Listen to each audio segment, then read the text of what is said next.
that the government is serious about giving a stronger voice to millions of people who feel increasingly excluded from British politics. Thank you.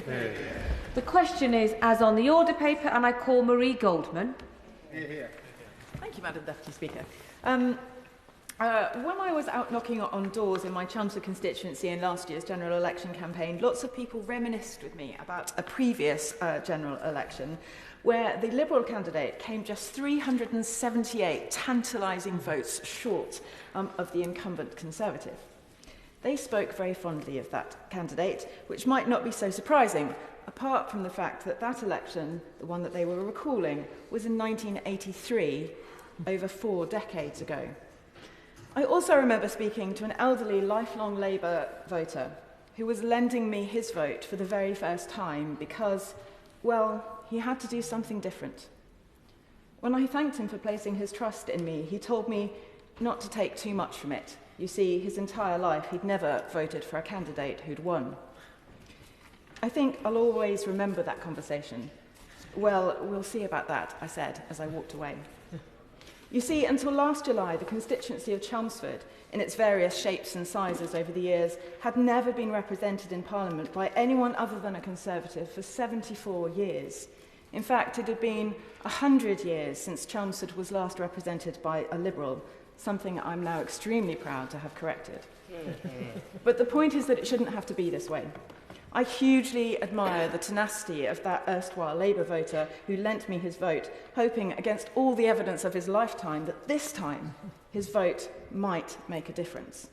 But honestly, no wonder turnout in elections is often so painfully low. Our antiquated first-past-the-post system can be incredibly demoralising. Even for a committed political campaigner like myself, believe it or not, I really don't actually like having to ask people on the doorstep to lend me their vote, so that together we can game the system and get the change that we want to see. Wouldn't it be better if people could cast their vote in a way that let them set out their preferences, to know that all wouldn't be lost for them if their first preference candidate didn't win, that their vote could be transferred to someone else, that they also wouldn't mind seeing elected? Turnout in last year's general election, as has already been alluded to, was 65.9% in Chelmsford, slightly better than the national turnout, which was a pretty poor 59.7%. In Manchester Rusholme, the turnout was just 40%. But these are dizzying heights compared to the turnout in local elections. Barely... I will give way. I appreciate what she's talking about. Well, she's talking about a preferential voting system rather than a proportional voting system. So does she understand that there's quite a big difference between those two options she's putting forward? And obviously today's debate is around that proportional representation. Marie Goldman. I thank the honourable gentleman for his intervention and his question, but I don't think those two things are mutually exclusive. I think there are preferential systems which can lead to proportional results. So, and in fact, we see those in other places, in many places, in fact, which do use preferential systems. But if we should refer to the election in May 2024 for Essex's Police, Fire and Crime Commissioner, where the turnout was barely 25%. So why aren't people voting? Surely part of the issue is at least that they simply don't believe that their vote counts. They don't believe that they can make a difference. And while I don't completely agree with that, I certainly agree that first past the post makes it harder. And there are other things that also make it harder. And I don't think we should be talking about changing our voting system without also talking about the other things that make up our electoral system that contribute to making things harder. And one of the things I would point to is voter ID. The introduction of voter ID was supposedly designed to enhance trust in our elections, but the evidence suggests that there have been some other consequences. In the 2024 general election, 4% of people who didn't vote said the voter ID requirement was the reason they couldn't. Additionally, 0.08% of those who went to the polls were unable to cast their ballot because they didn't have the correct ID. Now, these may seem like small figures, but if we put those into rough numbers rather than percentages, with about 28.9 million people casting their vote, the number of people who showed up but couldn't cast their vote because they didn't have the correct ID was approximately, unless I've got my maths wrong, 23,000 people. 23,000! That is an incredibly high and quite shocking number. Just think about that for a moment. So 23,000 people couldn't vote because we wanted to stop voter fraud. But of course that might be a good idea if there were lots and lots of voter fraud going on. But according to the Electoral Commission's website, their own website, it says, and I quote, "In the past 5 years there is no evidence of large-scale electoral fraud. Of the 1,462 cases of alleged electoral fraud reported to police between 2019 and 2023, 11 led to convictions, and the police issued 4 cautions." Talk about a sledgehammer to crack a nut. Voter registration is another area where improvements are needed. Research shows that as many as 8 million people across the UK are not registered correctly at their current address. This affects key groups, such as young people, private renters and recent home movers who may not realise they're missing from the register until it's too late. While the current system allows for late registration before elections, this puts unnecessary pressure on electoral services and risks leaving some people unable to vote on polling day. So we can see the impact that even small barriers to voting can have. Imagine what would happen if we broke down and got rid of those barriers.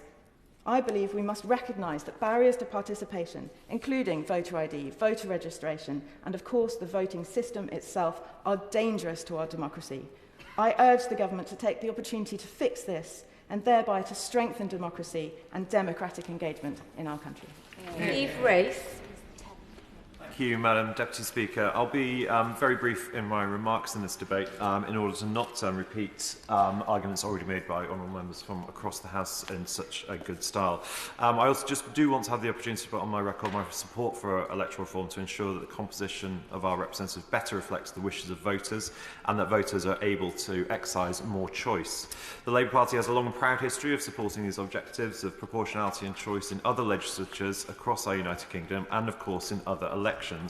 Until recently, of course, voters were able to offer a nuanced view utilising the supplementary vote system in mayoral elections. Sadly, that level of choice was rescinded by the last Conservative government. As the honourable member for Chelmsford pointed out, this is just one of the steps taken by the party opposite in their Elections Act 2022, alongside the introduction of the need to show identification when voting, which has left many people feeling locked out of voting altogether. Of course.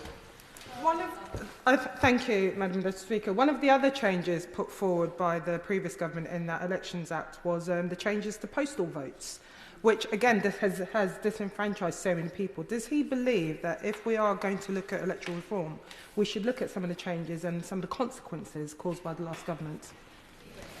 I absolutely agree with that, and as I was just about to move on to, whether it's the iniquity of allowing the older person's bus pass but not the young person's bus pass, or else leaving out entirely the ability to use a veteran's ID card or a train driver's licence, for example, the Act, I think, was largely unnecessary and introduced many retrograde measures that are designed to restrict access to our democracy rather than encourage participation. I'm pleased that... I will. I thank the honourable gentleman, and I have a lot of respect for him. He says that the last bill actually restricted people from their ability to vote. Can I therefore ask him what measures he would bring in place which would stop the restricting of genuine voters from voting when their vote is taken away by voter fraud? Thank you very much for the intervention. I think, as has already been pointed out, the level of voter fraud in this country was minuscule. Exactly. Well, it's not that it's okay, but it was we have introduced legislation that essentially restricted many, many more people from voting than otherwise would have been the problem. Can I make some progress? Thank you. I'm pleased that this government has legislated to allow use of the veteran ID card, and I would ask that they look at a wider range of suitable ID, including train driver licences, in any future review. But preferably, Madam Deputy Speaker, we would return to the traditional British approach of not demanding ID in order to have access to a vote. On the issue at hand, I want to recommend to colleagues the outcome of the Jenkins Commission of 1998, which has already been referenced, which designed an elegant solution to the issues our democracy faces when it comes to representation. Jenkins, one of the great social reformers of this place, to whom many of us still owe a great debt of gratitude, proposed a hybrid system which kept many of the benefits of first past the post, such as the strong relationship that an MP has with a defined and manageable area, but with additional proportionality through the additional member system. Constituency MPs would be elected through the AV system in addition, in order to add choice into the system as well. Versions of this system are now in operation for elections in the Scottish Parliament, the Welsh Senate and the London Assembly, so this isn't theoretical and voters understand it perfectly well.